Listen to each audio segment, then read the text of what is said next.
तो यहाँ पे आपको काम करने की रियलिटी हिट होएगी।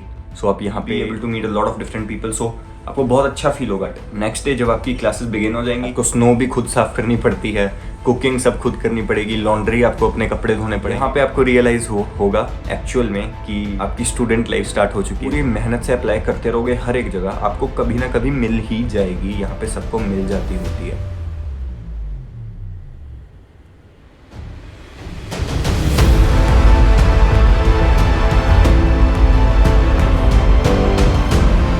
हेलो दोस्तों, स्वागत है इस वीडियो में। आज के वीडियो में हम बात करेंगे कि जब आप कनाडा में लैंड करोगे ना, आपके पहले 30 डेज का एक्सपीरियंस क्या होगा, कैसा लगेगा आपको, और आप बेस्ट क्या ऐसे स्टेप्स उठा सकते हो जिसके साथ आपको अपन प्रॉब्लम्स को जितनी जल्दी, जितनी अच्छी एफिशिएंसी के साथ उनको आप टैकल कर पाओ। ठीक है, सो आज हम उन चीज़ों की बात करेंगे भी, और ये सब चीज़ें मैं अपने एक्सपीरियंस से बता रहा हूँ। ठीक है, ये जो 30 डेज का एक्सपीरियंस है, ये मैं अपने एक्सपीरियंस के साथ आपको शेयर करूंगा कि कैसे वो लगा था मेरे को, मेरे पहले 30 डेज। जब आप सबसे पहला लैंड करोगे कनाडा में, तभी आपका पहला दिन शुरू हो जाएगा। ठीक है, आपको बहुत ही एक बड़ा कल्चरल शॉक लगेगा। यहाँ पे आके एक चीज़ तो आपको पहली बहुत ही डिफरेंट फील होगी, वो है यहाँ की हवा।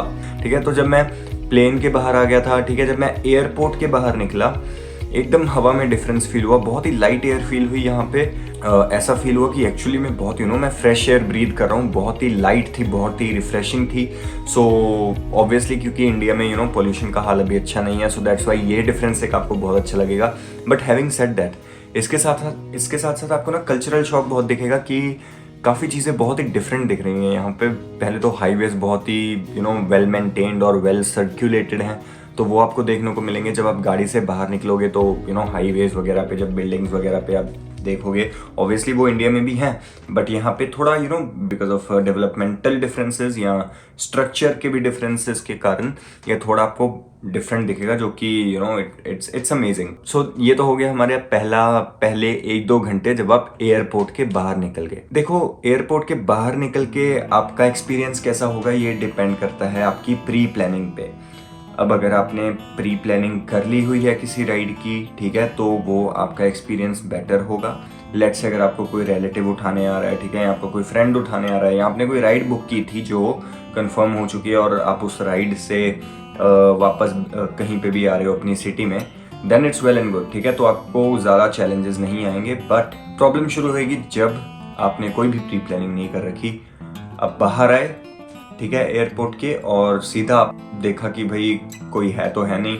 You will B booking Uber. ठीक है, ऊबर आपको अपनी सिटी तक छोड़ने के लिए भी बहुत पैसे ले लेगी। अब ये डिपेंड करता है कि कितनी राइड है। अगर 15-20 किलोमीटर की राइड है तो $30-40 हो जाते हैं। अगर आपने टोरंटो से कहीं और जगह जाना है, ठीक है, जो कम्प्लीटली हाफ एन आवर या 1 आवर की राइड है, तो आपके ईजिली $100 to $150 लग जाएंगे। तो वहाँ पे आपका एक बड़ा खर्चा आ जाएगा, जो आपको थोड़ा डिमोटिवेट कर देगा अगर आपने प्री प्लानिंग नहीं की हुई अपनी राइड की, कैसे एयरपोर्ट से आपको अपने एड्रेस पे पहुँचना है।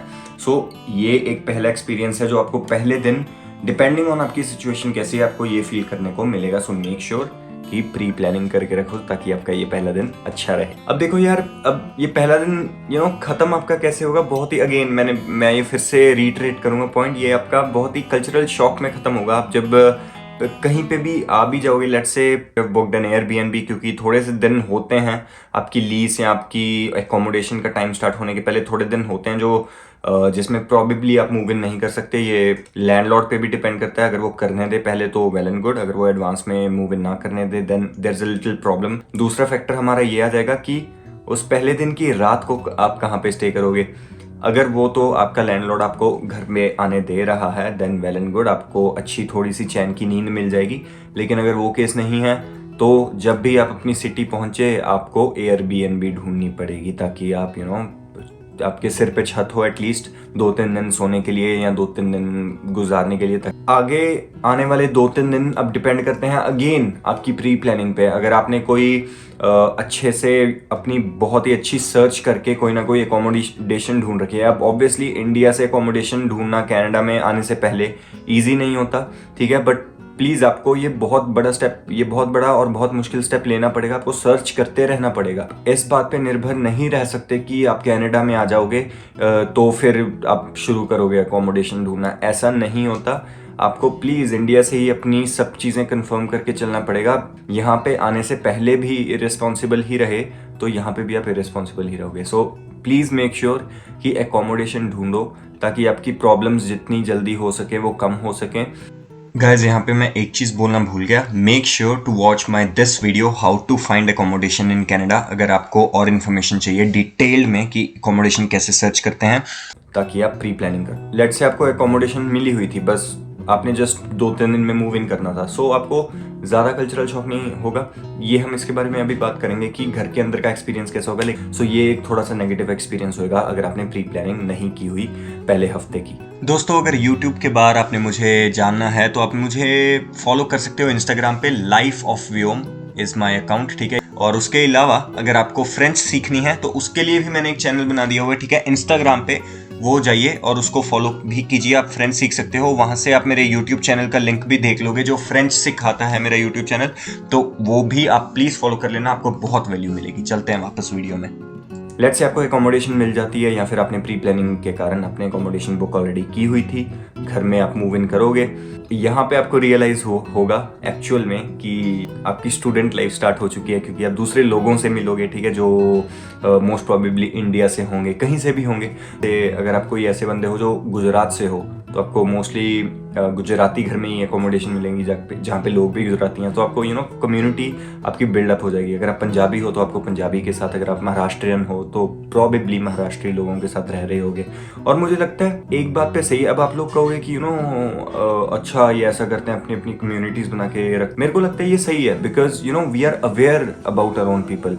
अब एक गुजराती दूसरे गुजराती को अच्छे से समझेगा रेदर देन पंजाबी गुजराती को समझे, बट दैट डजंट मीन आप दूसरे लोगों को बुलाना बंद कर दो। अगर आपसे कोई नया बंदा मिलता है जो दूसरी कम्युनिटी का है इंडिया से, फॉर श्योर उससे अच्छे से बातें करो और उनको फ्रेंड्स बनाओ ताकि आप दूसरे कल्चर्स को भी समझ पाओ इंडिया के, ठीक है। सो हैविंग सेड दैट, ये आपके पहले 1-2 हफ्तों का एक्सपीरियंस, एक घर का एक्सपीरियंस होगा कि जब आप एक बार एकोमोडेशन देख लोगे, आप नए लोगों से मिलोगे, कनाडा के हाउस प्रोसेसेस के बारे भी पता चलेगा कि गार्बेज रिसाइकलिंग कैसे होती है। यहाँ पे ना हफ्ते के हर एक एंड में गार्बेज आपको बाहर रखना पड़ता है ताकि सिटी वाले लोग आएँ और वो सब गार्बेज उठा के ले जाएं और फिर वो तुम्हें वापस लाना पड़ता है। आपको स्नो भी खुद साफ करनी पड़ती है, कुकिंग सब खुद करनी पड़ेगी, लॉन्ड्री आपको अपने कपड़े धोने पड़ेंगे जो मशीन में डाल के सब धोने पड़ेंगे। सो ये वो चीज़ें आपको तब पता चलेंगी पहले हफ्ते में जब आप मूव इन कर जाओगे अपने घर में। सो यहाँ पे आपको रियलिटी हिट होएगी मन में कि हाँ भाई स्टूडेंट लाइफ बिगिन हो चुकी है। दूसरा पॉइंट आएगा जब आपको पता चलेगा स्टूडेंट लाइफ आपकी सच में बिगिन हो चुकी है, जब आप दूसरे या तीसरे हफ्ते जाओगे अपने कॉलेज में। ऑब्वियसली उसी टाइम पे क्लासेस स्टार्ट होंगी। यहाँ सबसे पहले होगा ओरिएंटेशन डे, ठीक है, और मैं ये सबको रेकमेंड करता हूँ कि आप ओरिएंटेशन डेज अटेंड करो ताकि आपको पता चले कि कॉलेज में कौन सी सर्विसेज हैं, कॉलेज में कौन सी डिफरेंट टाइप्स ऑफ एक्टिविटीज होती हैं, और आपको अपनी एकेडमिक्स की, आपका जो प्रोग्राम आपने सिलेक्ट किया है उसके टीचर्स के बारे में पता चले, उनकी रजिस्ट्रेशन के बारे में पता चले और बैचमेट्स हैं उसके बारे में पता चले। So that's why. और जब आप पहले दिन ओरिएंटेशन वगैरह अटेंड करने जाओगे ना, you will be able to meet a lot of different people, so आपको बहुत अच्छा फील होगा। बट नेक्स्ट डे जब आपकी क्लासेस बिगिन हो जाएंगी, अगेन डिफरेंट एक्सपीरियंस होगा। अब ये डिपेंड भी करता है आपका पर्सनल माइंडसेट कैसा है कि अगर आप पढ़ना चाहते हो कि नहीं पढ़ना चाहते हो। अगर आप तो पढ़ना चाहते हो, आप you will enjoy the classes, you will enjoy the environment as well, और एक बहुत ही डिफरेंस आपको फील होगा। आपको एक्चुअल में स्टडी सिस्टम में बहुत डिफरेंसेस पता चलेंगे इंडिया में और कनाडा में। एंड आई पर्सनली थिंक कई चीजें हैं जो कनाडा में स्टडी सिस्टम वाइज अच्छी हैं, बट आपको डिफरेंस पता चलेगा कि स्ट्रक्चराइजेशन थोड़ी ज्यादा बेटर है यहाँ पे। इंफ्रास्ट्रक्चर भी ऑब्वियसली यहाँ पे बेटर है। क्योंकि हमसे 8-9 हज़ार डॉलर ले रहे हैं पर सेमेस्टर के, तो स्ट्रक्चर तो कॉलेज का बेटर करना ही पड़ेगा। फील बहुत ही अच्छी वाइब फील होएगी कॉलेज के अंदर आके। आप लाइब्रेरी कॉलेज की विजिट करना, जिम कॉलेज का विजिट करोगे, और भी डिफरेंट सर्विसेज विजिट करोगे। दूसरा या तीसरा हफ्ता आपकी कनाडा लाइफ का आपका ये ऐसा फील होगा। इसी टाइम पे ना बस सर्विसेज के बारे में बहुत कुछ सीखोगे। दोस्तों अगर आपने कनाडा का ट्रांसपोर्टेशन सिस्टम समझना है ना, प्लीज़ ये वाली वीडियो देख लो, मेरी बहुत ही काम आएगी आपकी। इसका नाम है transportation system in Canada to international students, ठीक है। बहुत ही अच्छे से एक्सप्लेन किया हुआ मैंने कैसे सब काम करता है। क्योंकि ऑब्वियसली कॉलेज आना जाना है, एक बार आप कॉलेज में एनरोल करके आपको बस पास मिल जाएगा कॉलेज के हिसाब से, क्योंकि वो कॉलेज के आईडी कार्ड के हिसाब से बस पास का कुछ लिंक होता है। वो please make sure to understand bus service system as soon as you can in your city. जितना जल्दी आपको वो समझ आ जाएगा ना, आपको उतने कम चांसेस होंगे कि आप बसेस मिस करोगे, उतने कम चांसेस होंगे कि आपका टाइम वेस्ट होएगा, उतने कम चांसेस होंगे कि आप कॉलेज में कोई क्लास मिस करूँ। मैंने 1-2 बार बस मिस की हुई हैं क्योंकि जस्ट मैं कंफ्यूज था कि कहाँ जाएंगी बस, और मैंने जाना था उधर नॉर्थ कॉलेज की साइड और वो पीछे को ले गई, उल्टा और दूर ले गई, तो फिर मैं क्लास के लिए लेट हो गया था। सो कॉलेज का जब पहला हफ्ता आपका एंजॉयमेंट का निकल गया, यहाँ पे आपको रियलाइज होगा कि हाँ भाई अब कनाडा आए हैं। It's not only about studies, it's not only about living at home, it's about working as well. तो यहाँ पे आपको काम करने की रियलिटी हिट होएगी। सो आप यहाँ पे जॉब ढूंढना स्टार्ट कर दोगे। अब जिसने तो रेज्यूमे का कुछ नहीं किया होगा वो बंदा भाई हफ्ता रेज्यूमे बनाने में ही वेस्ट कर देगा, ठीक है, रेज्यूमे छापने में ही वेस्ट कर देगा। रेज्यूमे अपना जितनी जल्दी हो सके इंडिया से ही यार एक लेआउट तैयार करके आ जाओ। अगर आपको लगेंगे कुछ चेंजेस बनाने हैं, चेंजेस यहाँ पे आके बना लो। ये आपका कोई एक्सक्यूज नहीं होना चाहिए कि हाँ भाई मैं पहले कनाडा के देखूंगा कि एम्प्लॉयर्स कैसे हैं, फिर मैं उस हिसाब से रेज्यूमे बनाऊंगा। दिस इज एन एक्सक्यूज, ठीक है। रेज्यूमे ऑलमोस्ट सेम होता है, इंडिया से बनाओ। यहाँ पे जो एम्प्लॉयमेंट सिस्टम है या फिर जैसे भी आपको ऑब्जर्वेशंस देखने को मिली उस हिसाब से थोड़े थोड़े चेंजेस कर दो बीच में। दोस्तों अगर आपको अच्छा एक रेज्यूमे बिल्ड करना है, ये वेबसाइट बहुत अच्छी है, इसका नाम है canva.com।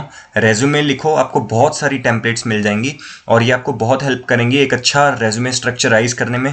टाइम फालतू वेस्ट मत करो, यहाँ पे आके उसको उस हिसाब से एडिट करो, 50 कॉपियाँ प्रिंट करो, बांटने जाओ, तो वीकेंड्स को बांटने जाओ, डजेंट मैटर, जब भी आपकी कॉलेज के दिन की छुट्टी है वो उधर बांटने जाओ। और रेज्यूमे का अपना पीडीएफ ऑनलाइन हर एक पोजीशन पे अप्लाई कर दो। इंडीड पे अप्लाई करो, जिप रिक्रूटर पे अप्लाई करो, और भी जितनी जो डिफरेंट वेबसाइट होती हैं हर जगह अप्लाई कर दो। टू बी ऑनेस्ट आपको मोस्ट प्रोबेबली पहले महीने में, ये फर्स्ट 30 डेज में जॉब नहीं मिलने वाली। अपने एक्सपीरियंस से बोल रहा हूँ, डीमोटिवेट नहीं होना। मैंने बहुत स्टूडेंट्स देखे हैं जो पहले हफ्ते में आके मेरे से पूछते हैं कि भाई मेरे को जॉब ही नहीं मिल रही, जॉब ही नहीं मिल रही।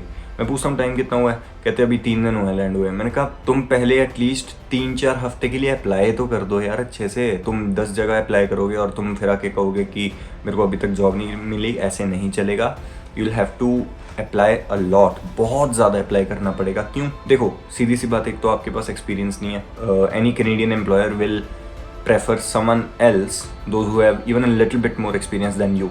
सो आपके चांसेस बहुत कम है ऑलरेडी। एंड मैं ये डीमोटिवेट नहीं कर रहा, मैं ये रियलिटी रख रहा हूँ। बट हैविंग सेड दैट, अगर आप महीना, 1.5 महीना, 2 महीना भी पूरी मेहनत से अप्लाई करते रहोगे हर एक जगह, आपको कभी ना कभी मिल ही जाएगी। यहाँ पे सबको मिल जाती होती है, उस बात से डीमोटिवेट मत होना। मैंने यहाँ पे देखा है फर्स्ट 30 डेज में लोग बहुत डीमोटिवेट हो जाते हैं कि हाँ भाई मेरे को जॉब मिली नहीं।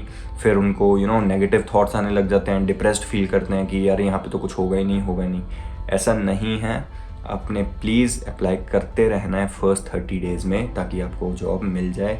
ठीक है जी, अब लेट्स से 20-24 डेज हो गए। अब इस टाइम पे आपको ना कैनेडियन कल्चर भी थोड़ा थोड़ा समझ में आने लग जाएगा अच्छे से। इस टाइम पे आपको स्टडी सिस्टम भी अच्छे से समझ आने लग जाएगा। देखो पहले 2 हफ्ते तो कॉलेज के आपके बहुत कंफ्यूजिंग होंगे क्योंकि सब कुछ ऑनलाइन है, ठीक है। अब हमने इंडिया से पढ़ाई जो भी की है सब किताबों पे की है। यहाँ पे mostly 80% of the stuff online होता है या फिर अपनी ये जो कॉलेज की वेबसाइट्स होती हैं उस पे होता है। ब्लैक बोर्ड खोल के एप्लीकेशन है जो, उस पे सब कुछ फाइल्स वगैरह सबमिट करनी होती हैं।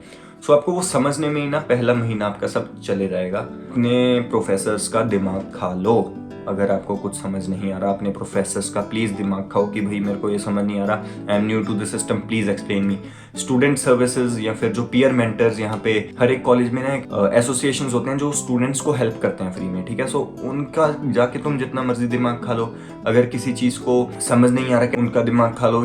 यहाँ पे बहुत सारे स्टूडेंट्स ऐसे हैं जो अगेन इनफ इनिशिएटिव नहीं लेते, वो असाइनमेंट्स कैसे सबमिट होती हैं या स्टडी सिस्टम को समझने के लिए इनफ इनिशिएटिव नहीं लेते, जिसके कारण वो प्रोग्राम्स में फेल हो जाते हैं क्योंकि उन्होंने असाइनमेंट्स अच्छे से सही से सबमिट नहीं की हुई या टाइम पे सबमिट नहीं की हुई। अब जितना जल्दी हो सके यहाँ का स्टडी सिस्टम समझ लो, ग्रेड्स आपके बहुत बूस्ट अप हो जाएंगे and this is how it will look like. अब जब 30 डेज हो जाएंगे, जब पहला महीना हो जाएगा, अब काफ़ी यूज टू हो जाओगे। यहाँ पे लोग बातें कैसे करते हैं, ठीक है, बड़ी पोलाइटली बातें करते हैं। सो आपका भी थोड़ा वैसा ऑरा बन जाएगा, पोलाइट सा ऑरा बन जाएगा कि हे हाउ आर यू। वो कैनेडियंस के साथ आप ऐसे बातें करोगे, कल्चर आपको धीरे धीरे समझ में आने लग जाएगा, सिस्टम भी यहाँ का आपको समझ में आने लग जाएगा।